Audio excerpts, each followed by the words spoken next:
Okey. Gruppaga kitob tashab qo'ydim. Kitobimizning oti Headway mana bunaqa qitmir varianti.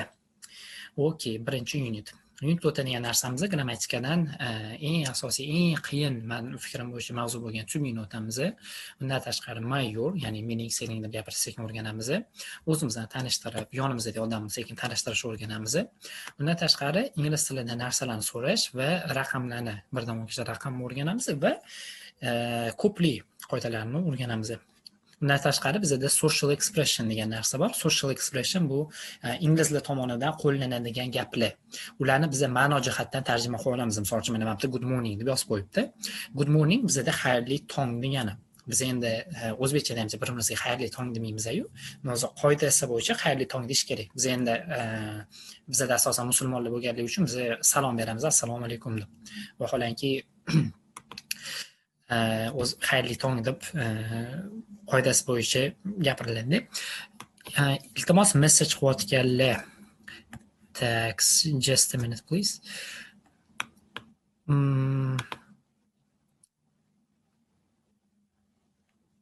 Message qilayotganlar bemalol ovozinglarni chiqib gapiraversanglar bo'ladi, agar bitta tushunmay qolgan bo'lsanglar, tushunmay qolgan joylar bo'lsa. Kelaylik, bismillah. Boshlaymiz. Arzimagan narsaga o'xshab tuyuladi odam o'zini tanishtirishi. Vaholanki, mana hozirga ham e'tibor bergan bo'lsanglar, ko'pchiliginglar o'zinglarni tanishtiringlar deyotganimda, meni ismim bunaqa, meni familiyam bunaqa deb o'zinglarni tanishtirib olsizlar. Bu narsa o'z bizga qatdan kelib qolgan. Maktabimizni o'zi standartlari bo'yicha, kollej, litseylar standarti bo'yicha bizlarni o'zi mana shu narsani miyamizga singdirishadi. Palonchiyev pismadonchi, mana sinf o'quvchisi, mana bunaqa. Bu narsa shablon. O'zinglarni tanishtirayotganinglarda baraka topkunlar, familiyalarni aytishinglar shart emas. Agar bu nima deydi, ofitsialniy bu встреча bo'lmasa, bu kimdir bilan misol uchun sizlar dokumentalniy ishga kirayotganinglarda kelib, men palonchiyev pismadonchi, men deb o'zinglarni tanishtirsanglar bo'ladi, lekin oddiy hayotda to'g'risi familiyalar hech kimga qiziq emas. Chunki odam o'zi zo'rg'a ismni eslab qoladi, bu degani familiya bilan o'shaning uchun prosta isminglarni o'zini aytaveringlar. Okay. Inglishda ham xuddi shunaqa odamlar prosta ismini aytadi. Qachonki o'sha boya aytganimdek ishxonaga kelib aytib tanishadigan bo'lsa, butunlay o'zini tanishtiradi ism familiyasi bilan. Bizga mana starterda kitob ko'ryapti. Share qildim shekilli, just a minute. Ko'ryapti. Bo'ldi, kitob ko'rayotgan bo'lsa. Hozir mana shuni ovozini ham yoqib qo'yib, ham shu ovozini yoqmadim. Yaxshi eshitilmayapti. Yaxshi eshitilmayotgan bo'lsa, bu internetinglardan bo'lsa kerak. Chunki connectionim eng bombasini qilib qo'yganman, yana sizlarga mana qilmasin deb. Sizlarda probel bo'lmasin deb. Okey, bismillah. Endi ovozi ham eshitilishi kerak. Kelinglar, sizlar bilan birinchisiga odamlarga qaraymiz-da, listeningini eshitib chiqamiz. Odamlarga qaranglar. Gapimizning o'z berilishi mana what's your name deb umumiy savol berilyapti-da, bizani mavzuga olib kiryapti. Ketidan bizga birinchi audio faylni bergan. Bir nima degani? Mana birinchisida kelgan bu unitimizning raqami, ya'ni biz birinchi unitni o'rganamiz, hello degan mavzuni va keyingi bu birinchi audio fayli. Xuddi shuni mana birinchi unitda ikkinchi audio fayli va hokazo shu ketma-ketlikda ketadi. Endi qaranglar. Bizga berib qo'yibdi. Read degani o'qigin degani, and bu va degani listen eshit degani. Ya'ni o'qi va eshit. Say your name. Say aytmoq, your sizning name ism. Ya'ni o'qi va eshit va ismingni ayt deyapti. Kelinglar bir sidri berilgan pollarni o'zini tanishtirishini eshitaylik. Qanaqa bo'lar ekan? Tags. Bir eshitamiz. Headway 5th edition begin 1.1. Hello, I'm Mara. Hello, I'm Leo. Hello, I'm Nari. O'rtoqlar, arzimagan hello, arzimagan ism tanishtirish hamma biladi. Endi bitta joyi bor. Mana shu yerga yaxshilab e'tibor beringlar. Ingliz tilida o'zimizni tanishtirayotganimizda bitta narsani bilaylik. Talaffuz ham ozgina o'zgaradi, intonatsiyalar ozgina o'zgaradi. O'rganayotgan tilimiznikini qabul qilishimiz kerak bo'ladi. O'sha joyga iltimos e'tibor beringlar. Bizda misol uchun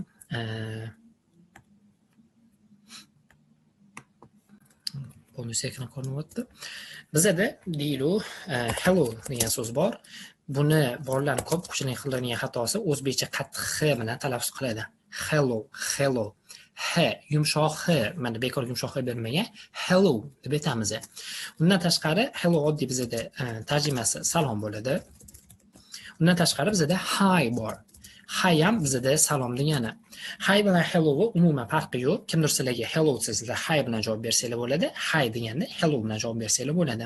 Bu yerda odamlar o'zini tanishtiryapti, o'shani hisobiga bular prosta hello, ya'ni salom, man Mariyaman deb aytyapti. Endi qaranglar. Gapga e'tibor beringlar. I am Mariya. Bizda I qanaqadir so'z, ketidan am qanaqadir so'z kelyapti. Mana shuni yaxshilab ko'rib chiqinglar. Ingliz tilida bizda subject degan tushuncha bor. Subject bu kishilik olmoqchi degani. Subjektlarimiz bizda ingliz tilida I bo'ladi. Bu men degani. You sen degani birlikda. He u degani bizda o'g'il bolaga nisbatan o'g'il bolani tak boy deb qo'yinglar. O'zingizga oson bo'lishi uchun. She qiz bolaga nisbatan u degani, buni biz girl deb qo'yinglar. It bizda u degani predmetga, ya'ni jonsiz narsaga nisbatan. Buni biz oddiy predmet deb qo'yamiz. Undan tashqari bizda we so'zi bor, bu biz degani. Va they so'zi bor, bu ular degani. Undan tashqari mana bu you so'zini ham bitta qo'shib qo'ying. You bor, bu siz degani. Endi qo'rchiqdagi kishilik olmoshlari kelyapti. Bizda qarasak, ikkita bir-biriga bir xil o'xshaydigan you so'zlar bor ekan. Ikkalasini ham tarjimasi bizda ikkalasi talaffuzi you bo'lyapti. Yozilishi bir xil you bo'lyapti, lekin ma'nosi boshqa bo'lyapti. Bittasi sen, bittasi siz bo'lyapti. Endi o'rtaga bitta narsani sizlarga aytayim. Inglizlar mana biz tilni o'rganganimizdan keyin inglizlarning biz kulturasini ham, ya'ni ularni kultura nima bo'ladi o'zbekchasi? Kultura ham kultura shakli. Madaniyat. Madaniyat, thank you. Ularning madaniyatini ham o'rganishimiz kerak. Ular hammaga nisbatan inglizlar you so'zini siz deb ishlatadi. Ya'ni o'g'liga gapirsa ham, sherigiga gapirsa ham, o'zidan katta o'rtog'iga ham, birovga gapirsa ham, bir xil payt hazillashmam bitadi. Kuchugiga qarab you deyotgan bo'lsa ham, siz degan ma'noda gapiryapti deb. Lekin ingliz tilida bitta nola hol bor, you'ni sen deb ishlatadigan hol. Kelinglar endi biz bitta fikr aytaylik. Qachon you so'zi ingliz tilida sen bo'lib kelishi mumkin? Qoidasini tushundinglar? Mana o'rtog'iga nisbatan gapiryapti, siz deb gapiryapti. O'g'liga nisbatan gapiryapti, siz deyapti. Faqat bitta nola holda sen deb gapiryapti. Fikrlar bormi? Balki urush janjal qilganda senlar o'rishi mumkin. Negadir hamma bolalar hammani javobi shunaqa bo'ladi. Thank you very much. You so'zi ingliz tilida senda faqatgina Xudoga nisbatan aytiladi. Prosta Xudo deb qo'yamiz. Endi qaranglar, bu yerda nega imini Xudo deb berilyapti?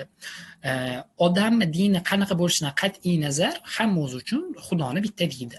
Mana biz alhamdulillah musulmonmiz, biz Alloh deymiz. Tam xristianlar Isus deydi, buddistlar Budda deydi, tam olovparastlar buni olov deydi, kimdir sigir deydi, kimdir qo'y desa ham kerak, bilmadim endi.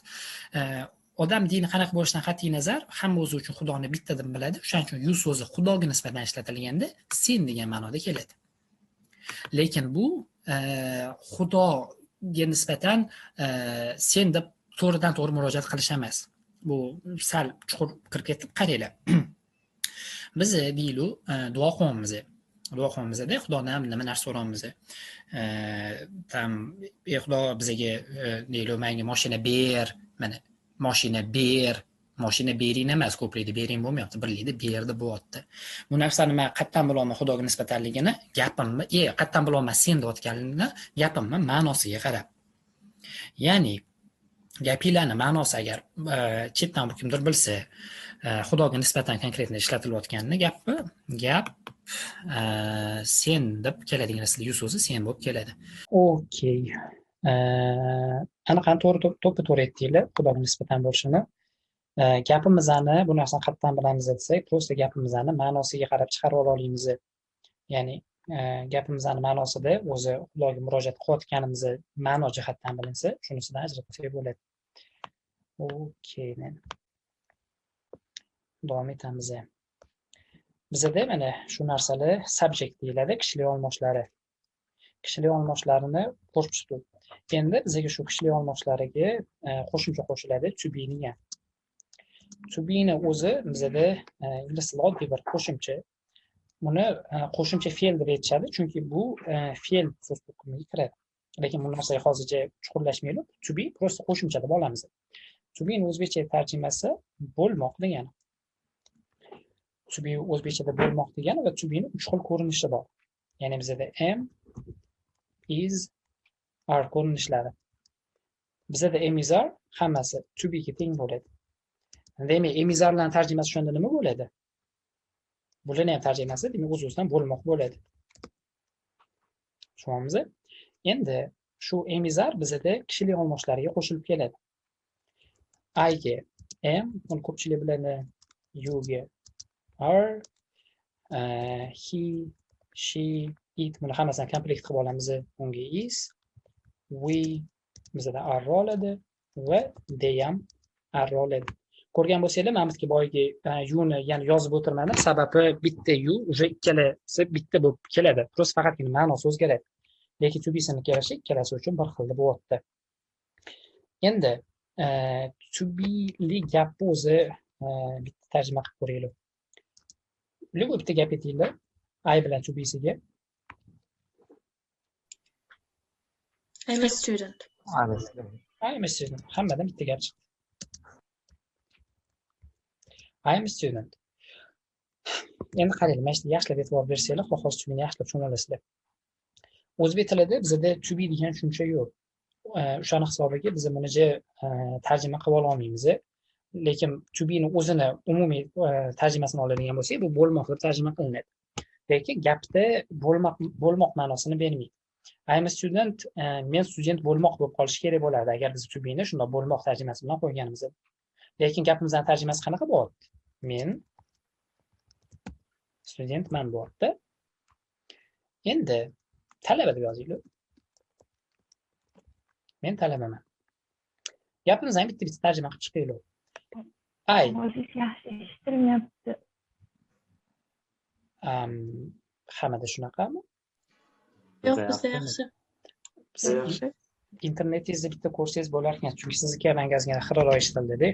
Internet yillarni to'g'rilaydi. Tax. Men atina anaqani ham kamerani ham o'chirib qo'yganman-da, qotmasligi uchun. I'm a student, ya'ni men talabaman. Kelinglar, shu gaplarimizdan bitta tarjima qilib chiqaylik. Men bor o'zim, oldingizga tayyor bo'lib qoldi. Tax. Men bo'lyapti. Kimdir mikrofonni yoqilib qolibdi-ya. Iltimos mikrofonni o'chiringlar. Jalol aka, keyingisi. Oh, thank you very much. Baraka topinglar. Gapimizdan bitta tarjima qilaylik. bizda men bo'lyapti. M bizda to be bo'lyapti. To be bo'lmoq, lekin bu tarjima qilmaymiz, prosta shunday olamiz. Bizda article degani. Article biz kasblardan oldin qo'yamiz.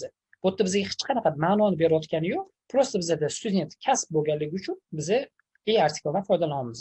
Xuddi shu narsani misol uchun agar men I am a teacher degan bo'lsam ham dan foydalangan bo'lardim, chunki teacher kasb. I am a boshqa kasb aytinglar.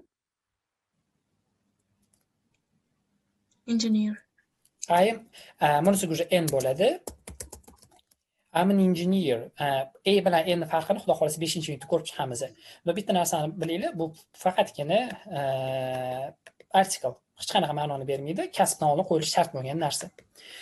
Endi qaranglar. Tushuningni yaxshilab tushunib olaylik.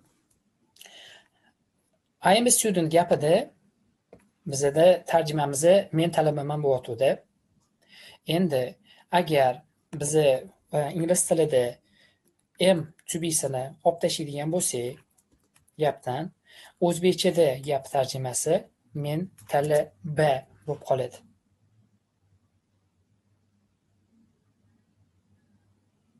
Boshdan qaytarib o'taman. I am a student, men talabaman bo'lyapti. I am a student so'zidan am olib tashladim. M olib tashladim. Men talabaman so'zidan sirazu oxirgi man so'zi ketdi. Odamlarda savol tug'ilishi mumkin. M bu talabani oxiridagi man so'zimidi degan. Yo'q, buni tarjimasi bunaqa emas. Ma'no jihatdan bizga tarjimasi shunga teng bo'lyapti. O'shanda bizga qanaqa xulosa qilsak bo'ladi? Misol uchun, I am a student. Man iminni to be ni o'zi nimaga qo'yamiz? Shunisidan kelaylik. To be yozmadim. Pardon. To be. O'rtoqlar tushunmayotganlar bo'lsa, iltimos sirazu joyida savol beringlar. Gap kim yoki nima haqida ketayotganligini aniqlashga yordam beradi. Qani sizlarga qoida. Bu qoidani hech qaysi kitobdan topmaysizlar, bu o'quvchilar tushunishi uchun o'zim shunaqa deb aytaman. To be gap kim yoki nima to'g'risida gap ketayotganligini aniqlashga yordam beradi. Bizda qaranglar. Bizda I subjectda bor edi. I subjectda bor. I'dan keyin bizga to be qo'yganda o'tdi. I to be nima edi? M edi. Bo'ldi, gap yo'q, biz M olamiz. Undan keyin bizda tayyor so'z turida student degan, ya'ni student degan kasb bo'lganligi uchun biz artikl qo'yib student bizda oddiy kasb bo'lyapti. Gapimizning tarjimasi men talabaman, ya'ni odam qo'li bilan o'ziga ko'rsatyapti-da, ya'ni aynan men talabaman, aynan men o'sha talaba deb qo'li bilan ko'rsatyapti. Endi agar gapdan biz to be ni olib tashlaydigan bo'lsak, gapimizning tarjimasi men talaba bo'ladi. Hech o'zbekchada eshitganmisizlar men talaba degan so'zni gapni? Ana kimdir aytishi mumkin, ana men talaba deb o'zi to'g'risida uchinchi shaxsda gapirishi mumkin, lekin o'zi tegi noto'g'ri gapda bu. Men talabaman, menni talaba kimligini bildiryapti. Men talabani oxiridagi man so'zi. Ingliz tilida to be ham xuddi shu ma'noni bildiradi. Ya'ni mana bizda o'zbekchada talabamanni oxiridagi ma'ni qanday ma'noni bildirsa, ingliz tilida ham to be o'sha ma'noni bildiradi. Lekin buni biz gapda tarjima qilmaymiz. Ya'ni M olib tashlasak, tarjimasini o'zgarib qolib, jabini bir katta o'zgarishlar bo'lmaydi-da. Bizda agar to be bo'lmasa, qanaqadir men bor, qanaqadir talaba bor bo'lib qoladi. Alohida so'z. Bu gapni umumiy qilib, kim to'g'risida ketayotganligini aniqlab chiqarib berish uchun biz to be dan foydalanamiz. Qali. Hamma jim. Bu nima fan ekan bu? Asosi gapni yo'naltirib beradi. Ha, gapni yo'naltirib beradi. Gap qarang, kim yoki nima to'g'risida ketayotganligini aniqlashga yordam beradi, plus sifat beradi. Buning uchun misol uchun bitta gap olaylik. The pen deymiz. Pen degan ruchka degani. Penga menga to be kerak. Qanaqa to be dan foydalanaman? Nega is bo'lyapti? Isdan predmet. Malades, zo'r. Pen bizada itga teng bo'lyapti. It bizada o'z o'rnida is to be sini oladi. The pen is deylu black. Ya'ni ruchka qora. Nega men to be dan foydalanyapman?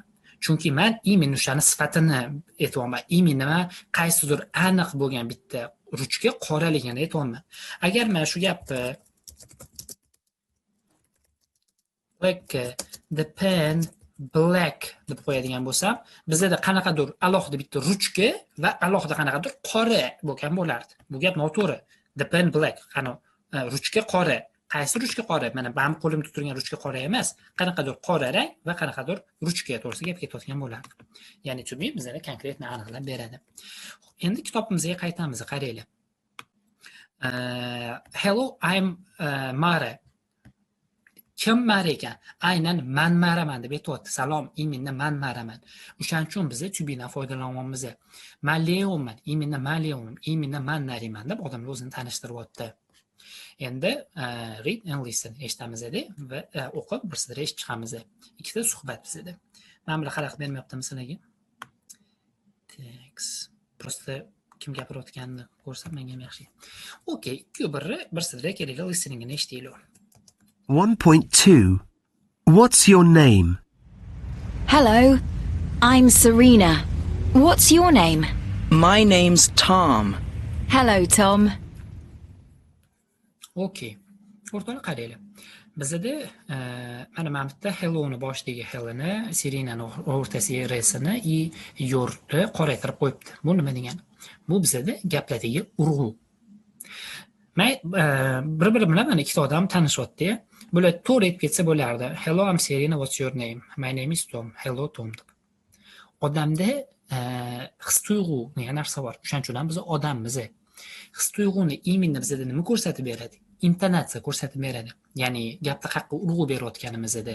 Intonatsiya 3 xil ko'rinishda bo'ladi. Misol uchun, so'zda harfga beriladi, yoki gapda so'zga beriladi, yoki katta tekstda gapga berilishi mumkin. Qaytarib o'taman.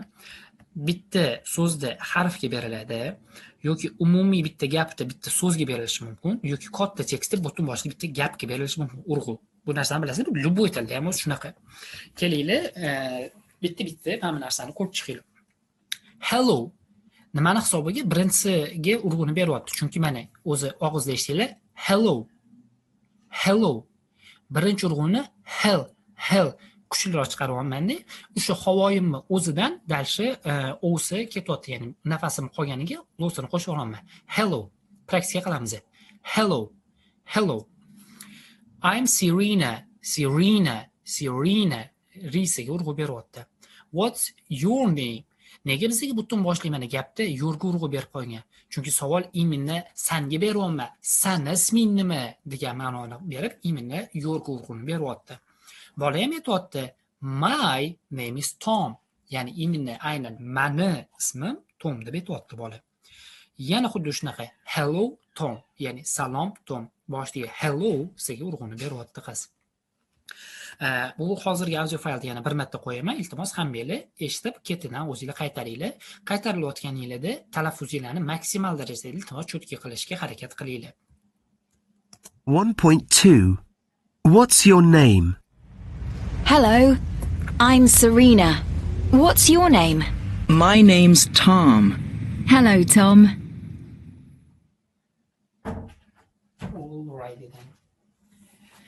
Tax. Endi qaranglar. Bizga ketidan grammar spotni beribdi. Grammar spotni bizga namnaqa ko'kda har doim eng muhim bo'lgan bizga grammatikalarni berib qo'yadi. Grammar spotda kelayotgan narsa bu am qisqartmasi, uni bilasizlar. What is qisqartmasi ekan. Names bu names qisqartmasi ekan. Qisqartmalar o'z tegi nimaga kerak? Faqatgina qulaylik uchun. Bizda hali ham nima deydi anu narsani konspekt qiladiganlar bormi? Hali ham mana bunaqa narsalar qilasizlarmi? Mana bu lar, mana bu ning shunaqa narsalar bormi hali?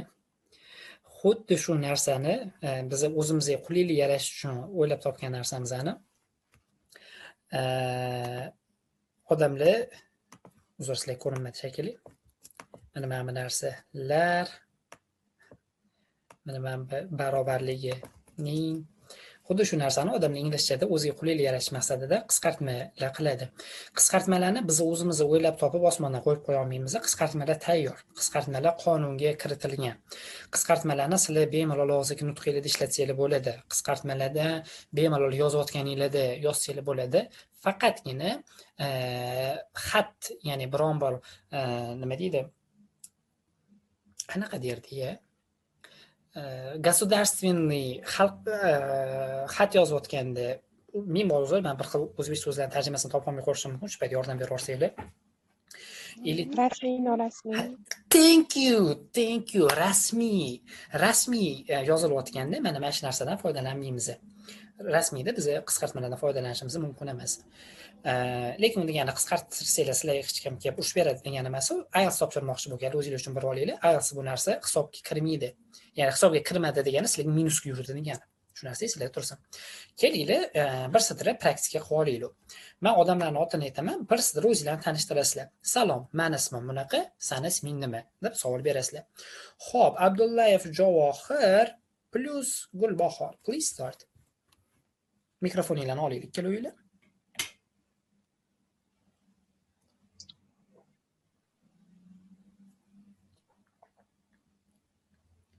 Priyon.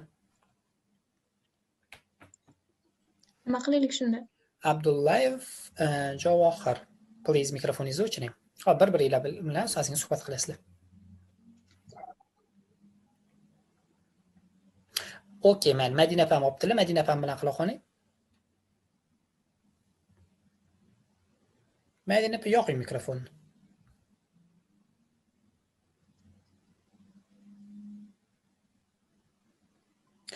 Okay. Bilmayman, yoqib ketib qolishi kerak. Okay, Gulbahor. Please, o'zingizni tanishtiring, salomlab. Eshitilyaptimi? Allo. Hey, ovoz yo'q, o'chib qoldi-ya. Hello, I'm Guli. What's your name? Ovoz yo'q, o'chib qoldi. Kim ekan? Madina opa. Eshityapmiz? Labay. O'zingizni tanishtiring. Hello, I am Madina. Hello, I'm Madina. Okay. Bunaqa qilsam, my name is Madina ham bo'ladi, I'm Madina ham okay. Bunaqa qilsam ozgina qiynab qo'ysam kerak. Bu mashqlarni og'zaklarni sizlarga Telegramda uyga vazifa qilib beraman. Telegramda bizga yuborasizlar audio fayl qilib.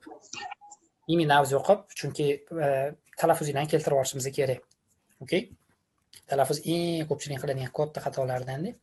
Bismillah, davom etamiz. Savolingiz bo'lsa, iltimos to'xtatib bemalol beraveringlar. Introduction degani tanishtiruv degani. This is ingliz tilidan o'zbek tiliga bu deb tarjima qilinadi. Bizga manba T bilan H kelsa, buni Z deb o'rgatishgan maktabda, lekin buni S, Z, F deb talaffuz qilish mumkin. Eminda bu gapda biz D dan foydalanganimiz ma'qulroq. Ya'ni this is tarjimasi o'zbekchaga bu degani. Read and listen, o'qi va eshit. Boyagi Sirina bilan Tom ikkalasi bir bilan uchrashib qoldi-da. Sirina Tomga o'zini o'rtog'i Carlosni tanishtiryapti. Shunani bitta suhbatini eshitaylik. 1.3. This is Tom, this is Carlos. Carlos, this is Tom. Hello, Carlos. Hello, Tom. Ya'ni Tom bu Carlos deb qo'li bilan ko'rsatyapti. Carlos bu Tom deb qo'li bilan ko'rsatyapti. Ya'ni ikkitasi bir bilan so'rashyapti. Qarang o'rtoqlar, mana bu narsalar hammasi praktika. Tashab ketayotgan hamma praktikamizni o'zingizlar qilib chiqasizlar, okay? Bularni biz nima deydi? Общий qilib gruppada gapira olmasligimiz uchun hamma individual tarzda qiladi. Individualni hammanikini tekshirib chiqamiz. Nice to meet you. Nice to meet you yozib oling mana shu narsani. Nice to meet you degani tanishganimdan xursandman degani. Buni talaffuziga e'tibor beringlar. Nice to meet you deb aytsa bo'ladi. Nice to meet you deb aytish kerak. Lekin britaniylar bularni buni nice to meet you deb aytadi. Bolalarni bitta qilayotgan xatosi men e'tibor berib qoldim. Rosmini ch deb urg'u berib aytyapti. Ya'ni nice to meet you deb. Bunaqa emas. Nice to meet you bo'ladi. Ko'p talaffuz kursinglar o'zi odam shu narsaga kelib qoladi. Nice to meet you bo'lib chiqib ketadi. Chayni sekin emas, nima deydi? Urg'u bermasdan aytib ketamiz, og'zimizdan bir chekkasidan chiqadi. Bolalar qilayotgan xatosi imino shunaqa deyish kerak ekan deb deb aytyapti. Bunaqa emas. Nice to meet you. Exercise 3. Eshitamiz va qaytaramiz ketadi. Pol bilan Sal. Bitta savol bor edi. Bemalol. Shu eshityapsiz-ku, bizda ham bormi shular? Tashlab berishingiz kerakmi? Ovoz chiqadimi bizgina? Ha, audio fayllarni tashlab beraman hammasini. Prosta gruppani naqib tashlamayman, hali nimaligini bilmaysizlardan musor qilib tashlamaydi, hali tashlamadim darsdan keyin. Okay, bir o'to'g'ri eshitamiz. 1.4. Nice to meet you. Talaffuziga e'tibor beringlar. Hello, my name's Paul Bartosh. Hello, I'm Sarah Taylor. Nice to meet you. Nice to meet you too.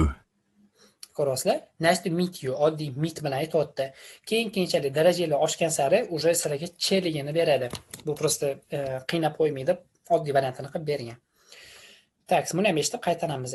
Exercise 4. Exercise 4da o'zingizlar bitta odamni ikkinchi odamga tanishtirsanglar bo'ladi. Например, hello, my name is Bekzod Botirov. Bu yerda mana ofitsialni ko'rasizlar, rasmiy tanishuv bo'lganligi uchun familiya ismini aytyapti. Oddiy bo'ladigan bo'lsa hello, my name is Bekzod. Prosta. Bu yerda imini rasmiyligi uchun familiyamni aytaman. My name is Bekzod Botirov. Hello, I am I don't know, Alisher Jo'rayev. Shunaqa Alisher Jo'rayevmi? No, ashulachi. Nice to meet you.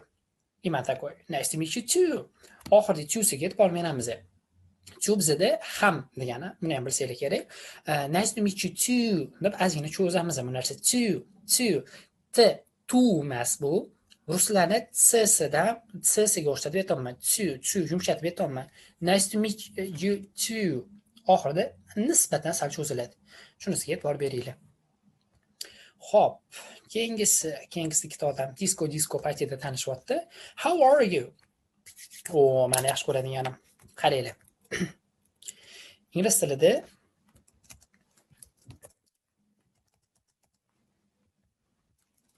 How are you degan bizda savol bor. How are you tarjimasini bilasizlar? Ahvoling qalay, qalaysan degani. Uzr. Alisiya gapiraman deb o'yladim. How are you? Ahvoling qalay, qalaysan, ishlaring, kayfiyating degan. Alisan chiqayotgan sizlarga ham ko'ryaptim. Qaranglar. How are you? Ayo chiqmadi. Okay. Ahvollaring qalay degani. Bunga bizani mana standartning kitobdagi javoblarimiz bor. Biz aytsak bo'ladi I am deb variant bersak bo'ladi. I'm okay. Okay degani okay tarjimasini bilasizlarmi?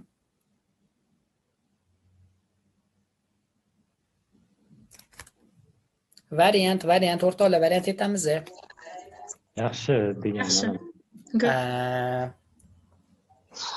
Lekin shuni bir boshqacha bir variant, boshqacha ma'no beradigan bir jihati bormi? Ko'pdir qandaydir yoqmaganda shu narsa. Yoqmagan? Men eshitgandim, shu amerikanlar dars beradigan bir gruppada bir qiz aytganda I'm okay. Okay degan so'zni ko'p ishlatsa, ko'p qandaydir noqulaylik his qiladigan. Yo'q, unaqa tomoni yo'q. Buni boshqa bir ma'nosi ham bormi degan. Tushundim. Bitta narsani bilaylik, mana yaxshi deganni deyapsizlar. Bu gap ham qaysidir jihatdan to'g'ri-yu, lekin buni o'zi tarjimasi bo'ladi. Sizlarga savol. Hech umidlida o'z ham ishlatsa kerak, u narsa bo'lsa biz okay deymiz-ku. Nima degani? Yaxshi, bo'ladi degani. Endi bo'ladini biz hozir kayfiyatga nisbatan ishlatamiz. How are you desa biz I'm okay deb javob beramiz. Okay o'shanda bo'ladi, bu qanaqa kayfiyat? Chidasi bo'ladigan yaxshi kayfiyat. Tushunarsiz. Tushunarsiz kayfiyat. Bu bizda 50-50 deb olaman. Mana bu o'rtacha. I'm okay bilasizlarmi, odam qachon bo'ladi? Ertalab uxlab turgandan keyin yaxshi ham emas, yomon ham emas, sen menga tegma, men senga tegmayman boru. Shunaqa kayfiyat. Bo'ladi. Hello, how are you? I'm okay. Normal, sekin yuribman. O'shani hisobiga okay hadeb ishlatavermaydi deydi. Chunki bu kayfiyatni o'rta qilib ko'rsatadi. Bu yaxshi emas-da. Tushunasizlar? Bu bizga plus emas, minus emas, 50-50. Bundan tashqari bizaniki eng ko'p ishlatiladigan fine bor. Fine rostmana tarjimasi yaxshi degani. Iltimos, aql o'rgatyapti deb o'ylamayman. O'zbek tilidan o'zimcha bundan bir olinmasman-ku, lekin yaxshi qattiq bilan yoziladi. Biz ko'p kommentariyalarda yozishadi, yaxshi deb. O'shanda Ivan qilib yozadi. Ustoz qatta xato bor deb. Men aytaman, xato qattiq yozmaganinglarda qolgan hammasi to'g'ri deb. Shunisiga ham e'tibor bering. Okay. Bundan tashqari bizda kitob varianti bo'yicha well degan so'z bor. Well bizda zo'r degani. Bundan tashqari very well bor. Very ni bilasizlar, very juda degani. Demak, buni tarjimasi ham juda zo'r bo'ladi. Bu kitobdagi bizning optionlarimiz. Endi o'zimizdan ham qani bir chiqarib beraylik. Bizning yaxshi ko'radiganimiz good bor. Good tarjimasi ham yaxshi degani. Qanaqa aytsam ekan? Goodni kayfiyati yaxshi deyotganda ishlatsa bo'ladi. Men o'zim ham eng ko'p ishlatadiganim I'm good deb javob beraman, havoyi deb so'rashsa. Lekin o'quvchilarga bu narsani maslahat bermayman, sababi good juda ham oddiy so'z-da. Juda ham oddiy so'z. Bu ingliz tilini yaxshi bilmaydiganlar ham goodni nima deganini biladi-da. Qo'lni zo'r qilib ko'rsatadi, good deydi-yu. O'shaning hisobiga goodni ishlatmaslikni maslahat beraman boshlayotganda. Keyinchalik o'shani 50 ming xil variantlarni bilib olgandan keyin good ishlatasizlarmi, fine, well, okay, nima ishlatsangiz ishlataveringlar. Unisiga vashi anaqa ham yo'q, pretenziyam yo'q. Hozirgi mahalda gooddan ozgina ehtiyotroq bo'lib turishni maslahat berardim. Jayani oddiy tuyulib qolmasligi uchun. Undan tashqari kimda qanaqa variant bor, kim yana qanaqa variant biladi. Aytinglar, bitta yozib chiqamiz.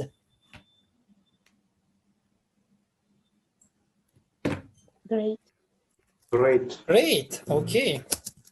Great tarjimasi zo'r degani. I'm great. Zo'r, kayfiyatli, вообще a'lo degani. Yana qanaqa option bor? Aytamiz, uyalmanglar, turinglar. Not bad deydi bolalar. Not bad. Yomon emas. Bir xil bolalar aytadi bad deydi. Bad tarjimasi yomon. All good. All good. Aha, all good. Buni ham yozib turinglar, lekin bunga to'xtab o'tamiz. Qaranglar. Bad manda bitta yomon bo'lib qolib ketdi. Bu narsa mistake xato degani. Mistake o'zi teng bo'ladi xatoga. Am bad deb hech qachon hech kim aytmaydi. Buni sababi nima? How are you degani ahvoling qalay degani. Endi o'rtoqlar kelinglar, ochiq yorug' gaplashaylik. Ahvoling qalay deganda kimga qiziq bizning ahvolimiz qanaqaligi? Buni prostano ko'rib qoldim, so'radim-da. Masalan, men yurgandir, hey did you? O'sha hisobiga how are you deganda hech kimga javob to'g'risi qiziq bo'lmaydi.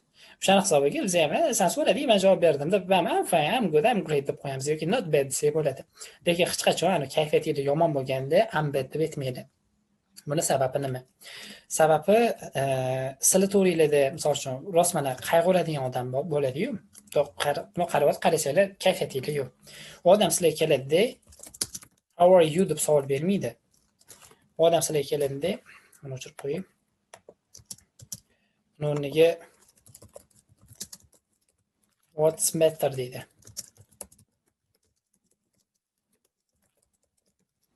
What's matter deydi. Bu nima bo'ldi degani, nima sodir bo'ldi degani. Bu narsani bizni to'g'rimizda rost mana qayg'urayotgan odam savol beradi-da. Biz bularga I'm bad deb javob bermaymiz. Biz bularga javob berayotganimizda biz reason sababini aytamiz. Nima bo'lganligini. O'shaning uchun вообще esinglar xayolinglarni ko'chasiga ham keltirmaylar, how are you deganda I'm bad deb javob berishni. All good. All good degan javob yo'q. All good degan javob yo'q. Buni hammasi joyida deb ishlash mumkin. Bu odamlar o'zi uchun yasab olgan narsa deb o'ylayman, chunki men bola bo'lib to'g'risi chet ellikdan all good degan gapni eshitmaganman. Bu o'zimizning oddiyroq, hashakaroq variantda.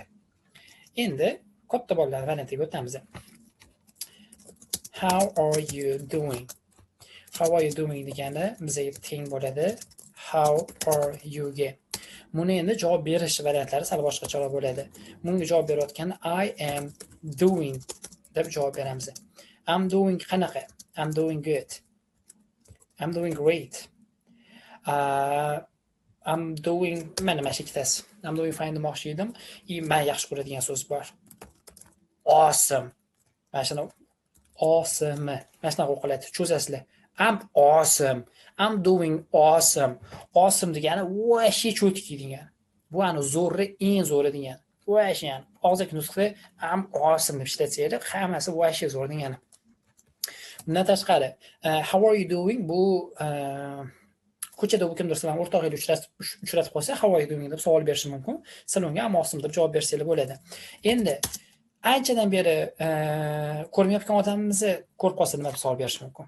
Biladiganlar bormi? Mana shu how are you doing sal boshqacharog'i. Muhim narsa-da bu. O'shaning uchun emotsiyalarni обязательно ko'rsatib, misol uchun настроениялар yo'qmi? Просто o'shanga yarasha I'm okay deydi. Bo'ldi, har odam o'z uchun bo'ladi. Yaxshi bo'lsa I'm fine deydi, zo'r bo'lsa I'm great deydi. Tushunarli? Настроенияларga yarashasini gapiringlar. Hani yotlab berib I'm great, I'm okay deyish shart emas robotga o'xshab. Okay, how are you? Berilgan variantlarni eshitib bitta ko'ramiz. Va 1:15 ekan bizda. 1.5. How are you? 1. Hi, Dinos. How are you? Fine, thanks, Arthur. And you? I'm okay, thanks. 2. Hello, May. How are you? Very well, thank you. How are you? Fine. O'rtoqlar, mana shu narsani aytish esimdan chiqib qaranglar. Yana inglizlarning kulturasiga qaytamiz, madaniyatiga qaytamiz. Savol berish sizlarga how are you deyishdi, sizlar aytdinglar I am dedinglar, tam fine bo'lsin. Hamisha har doim bizda thank you yoki thanks bilan gap tugashi kerak. Yaxshi, rahmat. Rahmat sizga. Yaxshi. Thank you siz umuman ish bitmaydi. Faqat bitta narsaga e'tibor beringlar. Eng katta bo'lgan qiladigan xatosi thanks you. Menimcha Kolumbiya Amerikandan qochmagan bo'lsa kerak, bizlar o'zbek bolalar thanks you degan gap ochgandek borib, qayerdan olishadi bilmayman. Yo bizda thank you bor yoki thanks so'zi bor. Thanks you yo'q. Thanks you вообще xato. Unutinglar bu narsani. Shu narsasiga e'tibor beringlar. Hamisha rahmat deyish kerak. Rahmat deyish shart. Rahmat desangiz qo'pol odam hisoblanib qolasizlar. Okay. Yana bir marta qo'yaman-da. Qaranglar o'rtoqlar, kitob mana avtorlariga 5 ketadigan bitta joyim. Sizlar kitob o'rganayotgan chet elliklar sizlar bundoq qarasa. Kitobga yozganlar uchun sizlar chet ellik studentsizlar. O'shani hisobiga sizlarda o'rganish og'ir bo'lmasligiga, sizlar uchun og'riqsiz bo'lishi uchun, qiyin bo'lmasligi uchun sizlarga men bilan talaffuzini eshitdinglarmi? Hi Dinos, how are you? Ya'ni juda ham yomon talaffuz qilyapti. Bu narsaning sababi nima? Sababi chet ellik o'rganayotgan odam boshida xato qilish normalligini tushunsin, boshlashida idealga bir hammada bir idealni chiqadi deb o'ylamasin degan ma'noda qilib shunaqa berishgan. Lekin u degani, bu how are you deyapti deb mana how are you unaqa emas. Maksimal darajada harakat qilinglar o'zingizlarni yaxshilashga. Lekin bitta narsani bilinglar, bir degani chiqib ketadigan narsa emas. Bu vaqt oladigan narsa. Yana bir marta hozirgina qo'yaman. Eshitganimiz bo'yicha ketirdan qaytaramiz. Okay? Hamma o'zingizlar ketirdan qaytarib chiqinglar. 1.5. How are you? 1. Hi, Dinos. How are you? Fine, thanks, Arthur. And you? I'm okay, thanks. 2. Hello, May. How are you? Very well, thank you. How are you? Fine. Okay. Ko'rasizlarmi? How are you deb birinchi savol beryapti, ikkinchisi ham how are you deb you urg'uni berib, ya'ni sancha o'zingcha degan ma'noda aytyapti. Men bu narsani ham yozib qo'ying. Pardon. And you. Sizcha. O'zingizcha degan. O'zingizchaga ham javobimiz boyagisi me too bo'ladi. Uni tarjimasi men ham. Misol uchun gap prikins qilaylik. Thanks. I'm fine. Kimdir o'zini so'raydi, qalaysan deb javob beramiz. I'm fine. Thanks. And you? Javob qilyapti. Me too. Bunga ham misol uchun aytaveradi. Thank you. Tushunarli? Xola-xol so'rayotganda and you deb o'zingcha o'zing nima gaplar deb savol bersak bo'ladi. And you faqatgina xola-xolda emas, o'z lupoy narsada. And you desanglar o'ziga qaytib o'zini savolini berayotgan bo'lasizlar. Me too, men ham degan. Hop. Grammatika. Oddiy narsani baribir sizlarga eslatib o'taman. I am Helen. How are you? This is Tom. Va bu yog'ini praktika qilasizlar o'zingizlar yaxshilab. Ya'ni o'zingizlar bilan o'zingizlar gaplashinglar. Qalaysan, ishlaring yaxshimi? o'ng tomonga turasizlarda hello how are you deysizlar, keyin chap tomonga yugurib borib turib olib fine thank you deb orqaga yugurib borib how are you deb o'zingizlar bilan o'zingizlar gaplashinglar. Shuni praktika qilamiz. Exercise 4. Endi qaranglar. Hamma normalni ko'ryaptimi men? Men yaxshi ko'ryapti. Mana men qilib qo'yaman-da. Mana men bu o'ng tomondagilarni o'zingizlar hozir to'ldirib chiqishingiz kerak bo'ladi o'tgan narsalarimizga asoslangan holda. Okay? Ya'ni rasmga o'z qarab olinglar. Bitta odam bilan tanishyapti. Xitoyliklar yana yerni aniq qilish, nima deydi, egallab olish kvarni planini tuzishyapti-da. Bitta qiz ikkitasini bir-biriga tanishtiryapti va bu ham ikkita odam taniydigan odam bir-biri bilan tanishyapti. Thanks. Boshlaymiz. Men bitta qolib ketgan so'zlarni daftaringizga yaxshilab to'ldirib chiqinglar. Men sizlarga 3 minut vaqt beraman. 3 minutdan keyin hammamizni tekshirib olamiz. Tushunmaganlar bo'lsa savol bersanglar bo'ladi bemalol. Eshitmay qoldim, uzr qoldim. Madina ovoz juda yomon eshitilyapti. Internet troubles. Mana mashq qilamiz deyman. Mana men ochiq qoldirib ketgan joylarini o'tgan mavzularimiz bo'yicha to'ldiramiz. Okay? Sizlarga 3 minut vaqt. Start now. Ketdi 3 minut. Telegramdan jo'natamizmi? Ayyo, o'z общий qilib tekshiramiz, o'zingizga yozib qo'yinglar prosta. Umumiy qilib tekshiramiz. Okay. Qolganlar ham bo'lishgandir. Siz agar oxirgi boshlab o'sha bo'lgan bo'lsangiz, qolganlar bo'lgandir. Okay. Kelinglar, buni bir sidra tekshirib olamiz. Men o'qiyman, sizlar tekshirib ketinglar. Hello. Umuman qaraymiz buni rasmga. Hello, my name is Usha. Usha. What's your name? My name is Ben. Ya'ni uzr bu my name emas ekan. Bu I am Ben ekan. Ya'ni birinchiga I qo'yapti, ikkinchisiga to be ni qo'yapti. Ya'ni I am Ben deb beryapti. Bu yoqqa my name is sig'dira olmaysizlar chunki qancha sig'dirsa bo'ladi my name is. Ikki xil option qilib bersanglar bo'ladi. Bizda qaranglar. Ikkita so'zga joy qoldiryapti-da, oxirida Ben deb beryapti. Buni sistemani yedirish yo'li deyman men.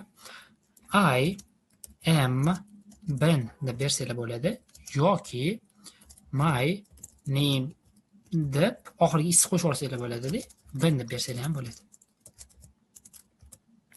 Tushunarli? Yo'q, kalimalar ham to'g'ri.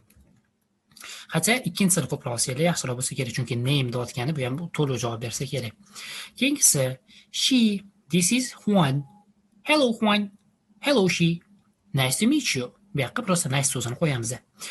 Yozilishiga e'tibor beringlar iltimos. Nice. Yozilishiga e'tibor beramiz, nice. Hop, oxirgisi Hi Sophie, how are you? He qaysi edi? Bu ism bu boyagi kishi emas bu. Bu ana o'g'il bolaga nisbatan qiz bolaga bu ism, odam ismi shunaqa shi. He is one. He is deb yozdim-da men chunki. Yo'q, he is emas, this is bo'ladi. This is. Mana biz mana o'tdik-ku, this is good deb. Nega? Men boshida tushuntirdim-ku, boy d deb talaffuz qilamiz deb mana. This is. Mana praktika qildi this is deb. Nice to meet you bo'ladi. Va oxirgisi Hi Sophie, how are you? Fine, thanks Amy. And you? Well bo'lgandan keyin qaysi optionni qo'yamiz? Very ni qo'yamiz. Very well bo'ladi. Fine well emas, okay well emas, very so'zini qo'yamiz. Very well, thanks. Nima qo'ysa? I'm well. Unaqa ham bo'ladi. I'm well siz ham bo'ladi. O'z qoidasi bo'yicha very well thanks bo'ladi. Chunki bu maqsadi prosta very well praktika qildirish. Lekin sizniki ham yomon emas, noto'g'ri emas, chunki bittaga I am deb qisqartirib sig'dirib yuborasiz. I'm sorry. Barqabacha kim timli gapirsam to'g'ri bo'lib qoladigan odatim bor. Davom etamiz. Everyday English, social expression qaraylik. Thanks. Birinchisi bizga nimalarni beribdi? Goodbye. Goodbye tarjimasi xayr degani. Ma'mor uzr. Good night. Good night xayrli tun degani. Good morning xayrli ertalab nima bo'ladi? Kun bo'ladi. Yo'q, xayrli tong bo'ladi va good afternoon xayrli tun. Xayrli kun bo'ladi. Hozir tushunasizlar. Good morning, what a lovely day. Ya'ni ikkita odam qo'shib qoldi-da. Xayrli tong, what a lovely day. Lovely degani yoqimli, sevimli degani. Endi buni hozir so'zma-so'z tarjima qiladigan bo'lsak, nima sevimli kun bo'lib qoladi. Endi o'zbekcha ozgina yemayapti. Shuning uchun bunaqa gaplarni biz to'luvligicha ma'nosini tarjima qilamiz. Ya'ni ma'nosi qanday ajoyib kun bo'ladi. Tushunarli? What a lovely day. What a talaffuziga e'tibor berishimiz kerak. What a lovely day. Keyingisi qaraymiz, soat 3 ekan. Soat 3 mi? Demak, bizda afternoon ekan. Good afternoon, ya'ni xayrli kun.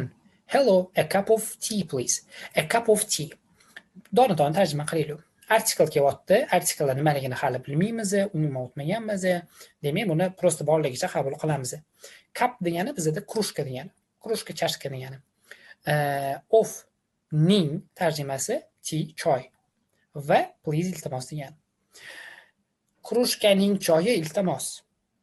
Gapimiz endi yeyotgani yo'q. O'shaning uchun ma'no jihatdan tarjima qilamiz. Bitta krushkada choy berib yuboring iltimos. A cup of tea please. Tushunarli? Bunaqa gaplarni biz komplekt qilib yodlaymiz. Endi odamga savol tug'ilishi mumkin. Misol uchun, kitob o'qiyotganimda qayerdan bilaman? Bu komplekt qilib aytiladimi yoki alohida tarjima qilinadimi deb. Bitta narsa o'rtoqlar. Birinchidan, beginner student hayotda borib Shekspir o'qimasa kerak. Ikkinchidan, vaqt ozgina talab qilinadigan narsa odam o'z-o'zidan keladi. Sizlarga savol. Dars boshlanishidan oldin, ingliz tili o'rganishingizdan oldin qanchalik what's your name desa, my name is deb javob berishni bilardinglar? 100% odam bo'lsa kerak. Vaholanki sizlar ingliz tilini o'rganmagansizlar, qayerdan bilasizlar bu narsani? Odamni mana shunaqa qon-qoniga singib ketgan narsalar bo'ladi. Qayerdandir eshitib qolgan, televizorda ko'rib qolgan, bilmayman, kimdir gaplashayotganini eshitib qolganda my name is deb gapiradi. Mana bunaqa social expressionlar ham xuddi shu narsa. Xudo xolisi ingliz tilini ichiga bir tushib olib, o'zi kitob varolab, salishga kirib ketadigan bo'lsanglar, menda oldin shunaqa narsa bo'lardi. Test kelganda javobini bilardim-da, lekin nimani hisobiga javob berayotganini bilmas edim. Tushunasizmi? Sizlarda ham xuddi shu narsa bo'ladi, xudo xolisi. Nimani hisobiga nima bo'layotganini bilmaysizlar emas, prosta odam shu kalla so'rab o'tirmaydi, savol berib o'tirmaydi-da. Tushunasizmi? Shunaqa narsalarni prosta boricha qabul qilishimiz kerak. Davom etamiz. Xo'p, bizda ikkitasi bir-biri bilan xayrlashyapti. Xayrlashayotganda nimani qo'yamiz? Boy goodbye so'zimizni. Goodbye, have a nice day. Have a nice day tarjimasi kuningiz yaxshi o'tsin degani. Bye, see you later, mom. Ya'ni xayr, see you later. See you later, see ko'rmoq, you sizni, later kechroq degani. Ya'ni ma'nosi kechroq ko'rishgungacha. Mom so'zi mother qisqartmasi. Ya'ni xuddi bizlar o'rislarga o'xshab, mamani mam deydi-yu, xuddi shunaqa inglizda ham mom deb qisqartiradi. Va oxirgisi good night, sleep well. Good night xayrli tun degani, sleep well yaxshi yotib tur. Night night daddy, ya'ni bo'pti yaxshi yotib turing. Yo'q, bo'pti emas, bu narsachi slangda ishlatiladigan narsa. Slang deb biz og'izga nutq aytamiz. Bo'pti yaxshi yotib tur degan ma'noni slangdek ko'rinish. Buni ham prosta boshqa qabul qilishimiz kerak. Savollar bormi?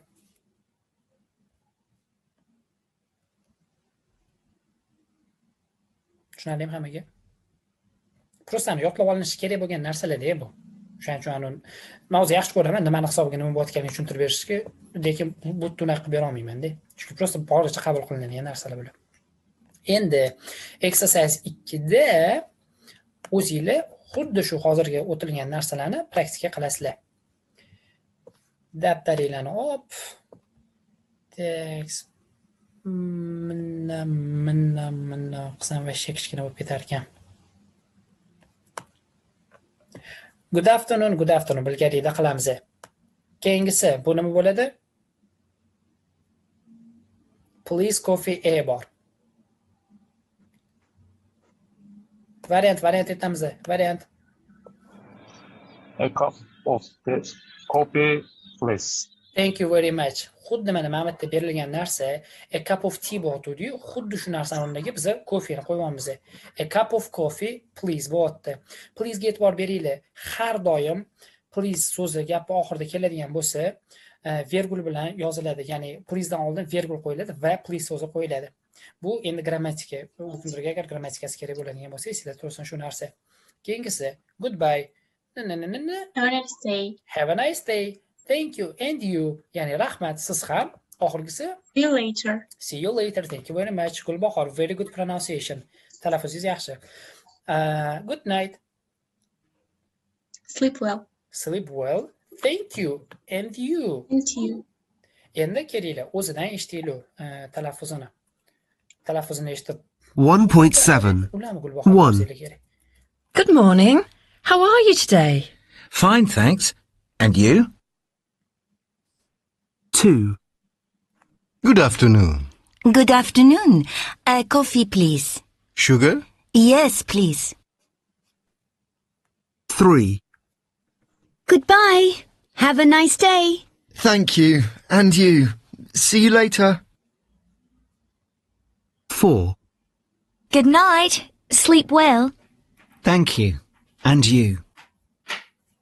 Okay. Mana bu narsaga e'tibor beraylik. Ikkita narsa. How are you today? How are you today tarjimasi bugun kayfiyating qalay degani. Xo'p, ikki xil ishlatilishi bor bu narsani.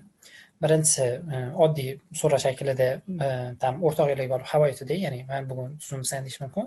Ikkinchisi kasalligiga ham bu narsani ishlatish mumkin. Ya'ni kasal odamga nisbatan how are you today? Ya'ni do you feel better degan ma'noda, bugun yaxshiroqmisan degan ma'noda how are you today so'zini ishlatsanglar bo'ladi.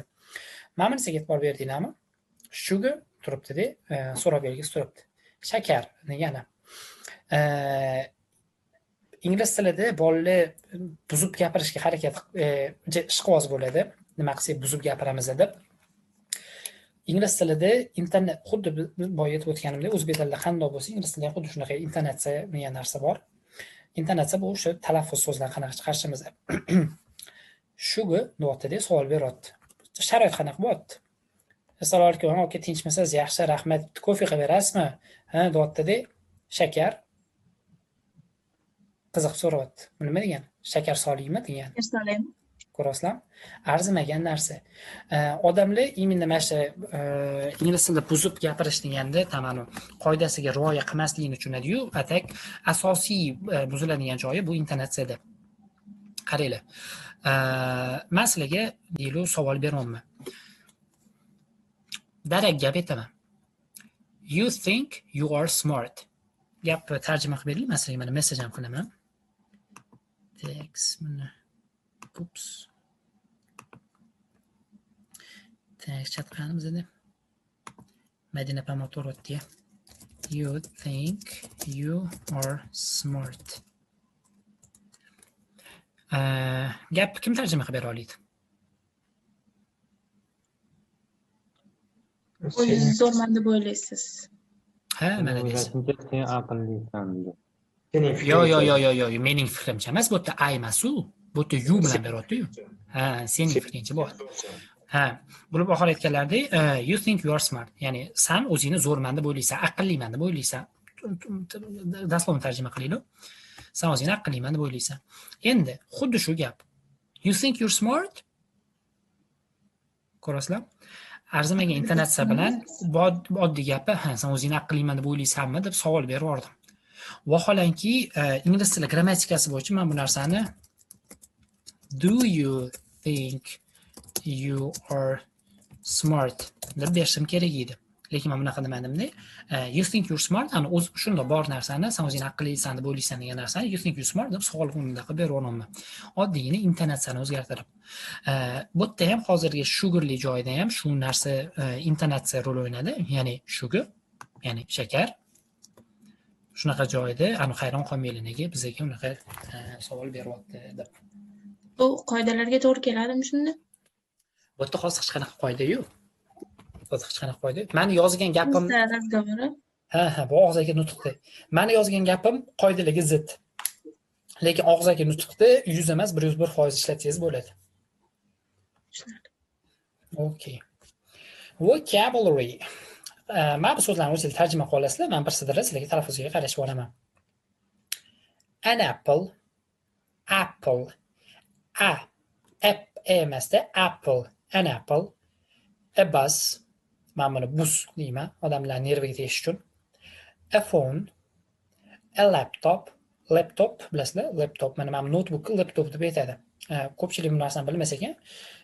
Bu narsa kompyuter emas. Kompyuterda katta protsessorlikni aytadi. Bu narsa notebook emas. Notebookda biz aytamiz o'zbekchada, inglizchada bu laptop. Ingliz tilida notebook bu anu sizlar yozayotgan daftaringlarni notebook deb aytadi. An umbrella. An umbrella. O'zingizlar talaffuz qilsanglar, brellasiga tushayotganini bilasizlar. An umbrella. A bike. A bag. Nega bo'ladi? Bus, phone, bike larda bizda hech qanaqa so'zlarni belgilamagan, mana bunaqa urg'ularni bermagan. Chunki urg'u butun boshli so'z o'ziga yoyilib ketadi. A bag bitta talaffuzda aytayapman. a bike, a bag, a watch, a book, a photo va oxirgisi sandwich so'zi. O'rtoqlar, yaxshilab eshitib olinglar. Sandwich so'zida d yo'q. Talaffuz qilmaymiz buni. A sandwich, sandwich, bilan aytamiz. A sandwich. D sini aytmaymiz. Kelinglar, hozir audio faylni qo'yib beraman, originalini. Ular aytadi, ketidan qaytarasiz. 1.8. Yaxshilab e'tibor bering. What's this in English? 1. A book. 2. A phone. 3. A photo. 4. A bike. 5. A sandwich. 6. A house. 7. A laptop. 8. A bag. 9. A watch. 10. A bus. 11. An apple. 12. An umbrella. Okay.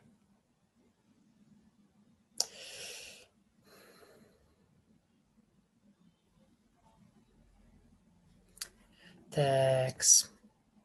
Listen and repeat. O'rtoqlar qaranglar. Bizda ingliz tilida tayyor savol bor. What's this in English degan. Mana shu narsani kimga tarjima qilib bera oladi? What's this in English? Nima bo'ladi ingliz tilida? Tak, stop. Gulbahor javob berdim hozir.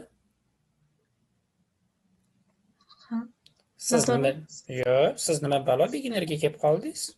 O'qiganmiz savolni. Beginnerdan sal balandroqman desam, siz o'ylaganchalik nima bo'lmaydi baribir deyishdi-da, shunga beginnerda. Yaxshi, boshqa bolalar nonni olib qo'yavermay unaqa. Javob qilib boshlayotganda sizlar javobni aytib qo'yasiz. Malades. Okay, what's this in English? What's this in English? Bu ingliz tilida nima degani. Endi qaranglar, bu narsa o'z tegi nimaga kerak? Chet elga bordi. Chet elga borsak, nima deydi?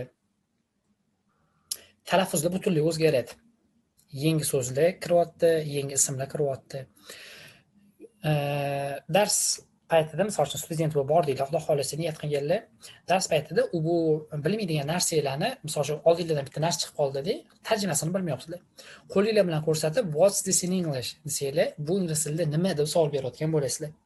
Keyin odam sizlarga it is deydi-da, deb javobini aytadi. Tushunarli? Misol uchun, ketayotgandik, bizdan misol uchun yo'limizdan avtobus chiqib qoldi. Voy, ketadi avtobus, bu nima ekan bu deb what's this in English deb savol bersa, it's a bus deb javob beradi. Tushunarli? Prosta inglizchasini nima? Prosta inglizchasini aytib qo'yishadi. Tak, uxti, an umbrella bizga mana Mamatga уже grammatikamizga qo'shibdi. Bu o'zi 5-unitda o'tilardi, bu yerda ham berib qo'yibdi. Qaranglar. It's bu it is qisqartmasi. Undan tashqari a book, a watch, an umbrella, an apple deb bizga qoida beribdi. Kelinglar, sizlarni artikelni bir sidra o'tib olaylik. Artikel bizda a va n o'tamiz. A va n bizda ingliz tilida artikel deyiladi. Bu prosta qo'shimcha. Buni biz asosan narsa gapimizda birinchi marta kelayotganligida bu artikellardan foydalanamiz. Bu nima degani? Misol uchun biz an apple, a bag deb beryapmiz. Nimani hisobiga? Biz sizlar bilan bundan oldin baglar to'g'risida yoki nima deydi, apple to'g'risida gaplashganimiz yo'q edi. Gapimizda birinchi marta uchradi. O'shani hisobiga biz a bilan beryapmiz. Tushuntirib bera oldimmi artikelni? Tushuntirib bera oldimmi? A va n gapimizda biron bir narsa birinchi marta kelayotganligida ishlatiladi. Bo'ldi. Hozirchaga shu. Chuqur kirishmaymiz, chunki chuqur kirishsa o'rganadigan narsasi ko'p. Bugun hozir o'rganishimiz kerak bo'lgan narsa qachon n, qachon a artikli qo'yiladi. Variantlar bormi? Qachon a, qachon n qo'yilishi? Bosh harfiga so'zlar kunli bilan boshlansa n, Dosh bilan boshlansa e boshlanadi. Okey, Gulbahor, Shunaqa bo'lsa siz agar. qanaqa? Shu unli bilan boshlansa n, undosh bilan boshlansa e ishlatiladi. Horse degan so'z bor bizda. Horse bizda ot degan. Undan tashqari umbrella degan so'z bor va university degan so'z bor. Maktab qonun qoidalariga asoslangan holda men bu yoqqa nima qo'yishim kerak? An hour bo'ladi. Nega? X bilan boshlanmoqda-yu.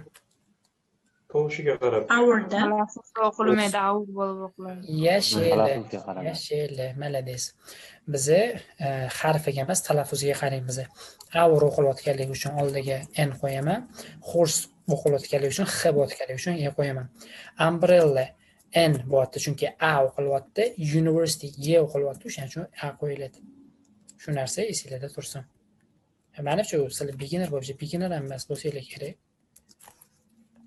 Yaxshi, malades, zo'r. Shu narsa esingizdan chiqmasin. Va bugungi oxirgisi, xudo xolisi, raqamlar. Raqamlarni bir satr talaffuz qilib beraman. Iltimos, yaxshilab eshitib olinglar. Odamlar raqamni maktabdan yodlaydi, lekin bitta xato yodlagan bo'yicha butun umr ketib qolishi mumkin. O'shanisiga iltimos e'tibor beramiz. 1 w harf bilan aytyapman. 1 2 o'rislarni tsini yumshatib aytyapman. 2 3 Mana shu 3 yomon ko'raman. Qaranglar. T deyapman-da, tilim chiqyapti. T deyapman-da, ikkita tishim bilan tilimni tishlayapman. T ko'rasizlar? Tishlayapman. O'sha tishlagan joyimda ichkariga tilimni tiqyapman qaytib. O'shanda T chiqyapti. Shunaqa yumshatib 3 deyman. 3 qaytaringlar. 3 tilinglar chiqsin, uyalmanglar. Qizlarga aytib, qilib tilini chiqargisi kelmaydi. Bir tortib yuborardim. O'shani tilni chiqarish kerak. Ingliz tilida bitta narsani bilinglar. Bizda mana o'zbeklarda salmonlarni gapiramiz. Men o'zim-ku cho'zilib gapiraman. Tim bo'lib og'zimizni ochgimiz kelmaydi. Erinchoq bo'lsa kerak. Bir xil bolalar bo'ladi, dars paytida bunday o'tirib gapiradi-da, qo'lini partiyaga qo'yib oladi, anaqasiga qo'yib, chakaga qo'yib, qo'lini oldirib tashlayman. Ingliz tilida shu narsa esingizda tursa, chakak katta ochilishi kerak. Katta gapirayotganingizda o'zbekchaga vash to'g'ri kelmaydi u. Katta ochasizlar, jag'inglarga erkinlik beringlar. Tushunarli? Bir xil bolalar bor, jag'ini nima qotib qolgan. Ochilmaydi, mana masjid o'zida aylanveradi. Vaholanki bizda so'zlar bor, mana buni talab qiladigan. Bolalarda mana buni o'zi qotib qolgan. Shu joyga e'tibor beringlar, katta ochinglar, og'zinglarni katta ochinglar. Gapiradigan qilinglar. 3 o'rislarni daraxt so'zi bor-ku. 3 oddiy 3 o'shani chuchukroq aytamiz.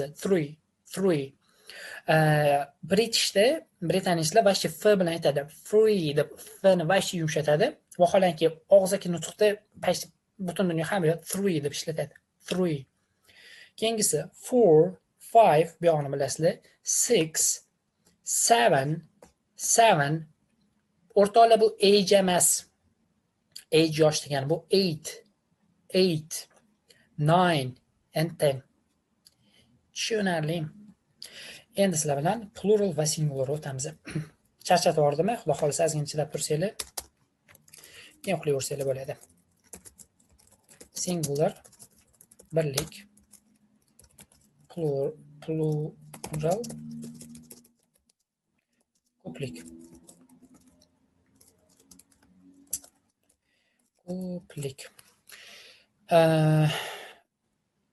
Ingliz tilida ko'plik yasashni eng asosiy 3 ta qoidasi bor. Shu 3 ta qoidasini bitta o'tib beraman, shu bilan xudo xolisa eshitamiz. Birinchisi s qo'shimchasini qo'shish. S qo'shimchasi любой so'zdan ko'plik so'raladi. Book'ida s qo'shdim, books, kitoblar bo'lib qoldi. Bizda penny'da s qo'shimchasini qo'shdim, penlar bo'lib qoldi, ya'ni ruchkalar bo'lib qoldi. Bilmayman ham. Hozirligiga любой so'z aytinglar. Table s qo'shuvdim, table'lar bo'lib qoldi, ya'ni table nima edi? Stol. Shunaqa qilib o'zimizcha любой so'zga s ni qo'shib yuruvdik. Bizga is qoidasi kelib qoldi. Is qoidasi bo'yicha bizani so'zlarimizni ketdi sizlar aytasizlar. Qaysi harflar? S. Ovoz uzilib qoldi yo'qmi? S. Ch. Молодец, Ch. S ham. Sh. Ikkitasi, молодец. Sh. X ham. O. X, молодец va O harflar bilan tugasa, bizning so'zlarimizning oxiriga es qo'shimchasidan foydalanib, es qo'shimchasini qo'shamiz. Bularga bittadan misol. Birinchisiga bus. Busiz. Bas. Ikkinchisiga chega. Sandwich. Sandwiches. Keyingisi ikkita sili. Class. Classes. Shega sizlarga zo'r narsa o'rgatib qo'yaman. Fish. Fishes. Keyingisi Xga fox. Foxer. Keyingisi O. Hero. Heroes. Heroes bo'ladi. Va bo'l. Bildiga nima hisobiga bo'layotgan? Hammasini oxiri mana bu so'zlarga tugyapti. Fishga e'tibor beraylik.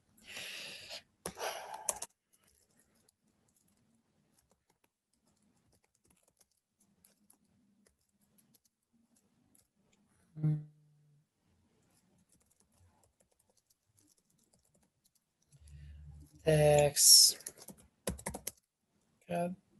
Some. Yo. Fish qoidasini bilasizlarmi? O'zi ko'pchilik fish birlikda keladi degan gap aytadi-da. Bilasizlarmi shu narsani? Fish birlikda keladi, haligi turlari bo'ladi-ku, baliq. Молодец, молодец, молодец. Yaxshi, yaxshi.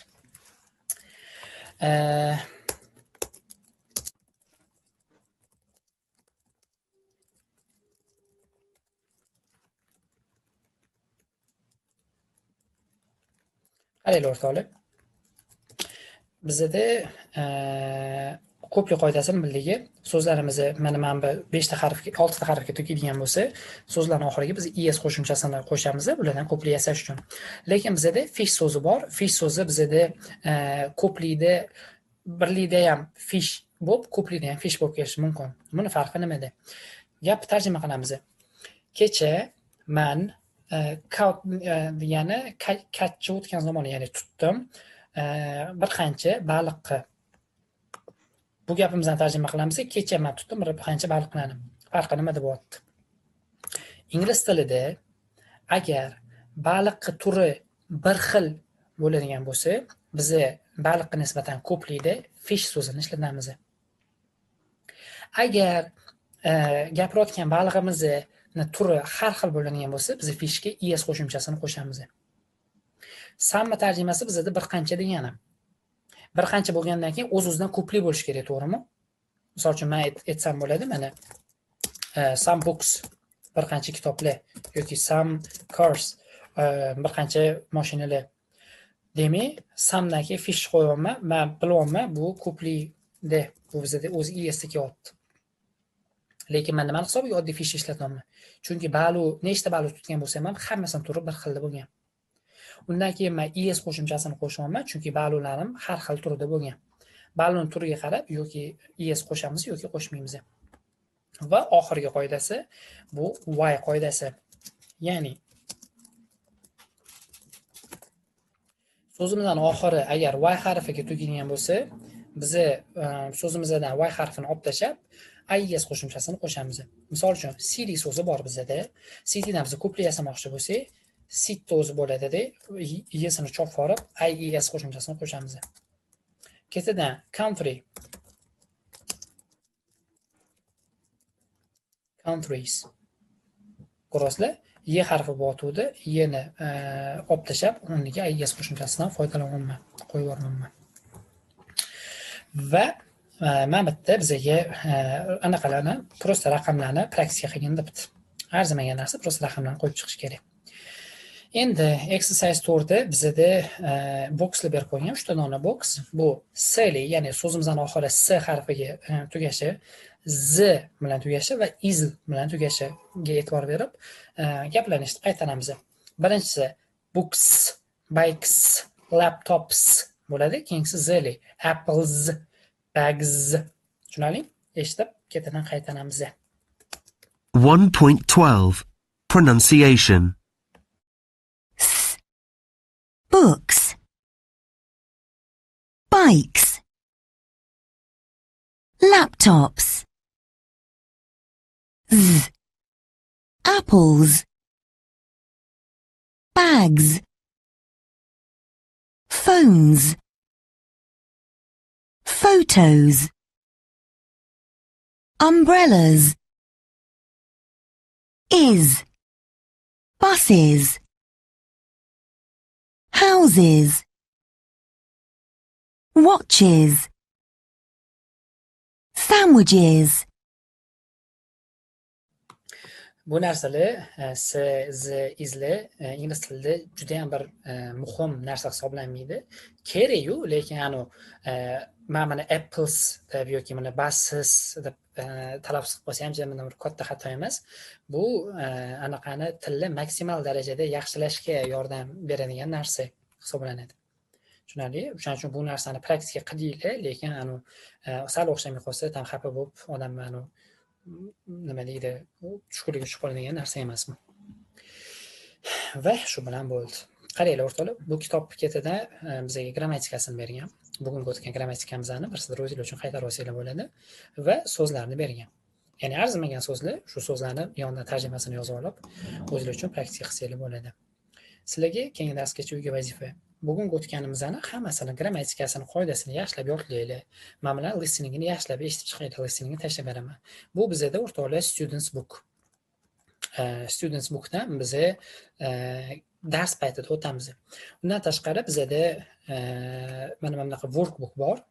Workbookdan men uyga vazifa beraman. Har kuni bittadan unit o'tamiz va bittadan unit uyga vazifa bo'ladi. Uyga vazifalar ham juda ham oddiy. Ya'ni mana boshida bizga 3 xil variant bergan, shu yerga so'zlarni qo'ygan degan, keyingisiga o'zgartirib bergan, shularni ketma-ketligini to'g'ri ketma-ketlikda qo'yishimiz kerak bo'ladi. Uchinchisiga listeningni eshitamiz-da, eshitganimiz bo'yicha to'ldirib ketamiz. Hatto bular ham juda oddiy narsalar. Nice to meet you boy o'tgan narsalarimiz. Undan u yog'i 4-5lar ham xuddi shunaqa. Ketma-ketligiga qo'yib chiq, to'g'ri ketma-ketligiga qo'y, bu ham o'tgan so'zlarni mana bu crossword bo'yicha qilib chiqish, talaffuzga ajratib chiqish, raqamlarni yozish, raqamlarni yozish uncha qiyin bo'lmasa. Mana bunisi o'zingiz uchun praktika. Ya'ni bilan endi praktika qilishinglar uchun. Oxirgisida prosta bunga raqamini yozamiz, nechtadan bo'lishini va Bahoboyga talaffuz. Everyday Englishda good night, good evening, good afternoon to'g'ri joyga qo'yish va mana bu narsalarni yodlab olinglar, social expressionlar. A cappuccino please. Cappuccino kofeni turi. Have a nice day. Kuningiz yaxshi o'tsin. See you later. Kechroq ko'rishamiz. Sleep well. Yaxshi yotib tur. What a lovely day. Naqadar go'zal kun, naqadar go'zal kun deydi. Naqadar chiroyli yaxshi kun degan. See you tomorrow. Ya'ni ertaga ko'rishgungacha. Bu yog'i review. Review degani bir sadr ko'rib chiqish, ya'ni o'tilgan so'zlarni va grammatikani tubilarni to'g'ri ketma-ketligiga qo'yib chiqishlik kerak bo'ladi. 2 ni tugatib qo'ysanglar bo'ldi. Va shu bilan darsimiz tamom.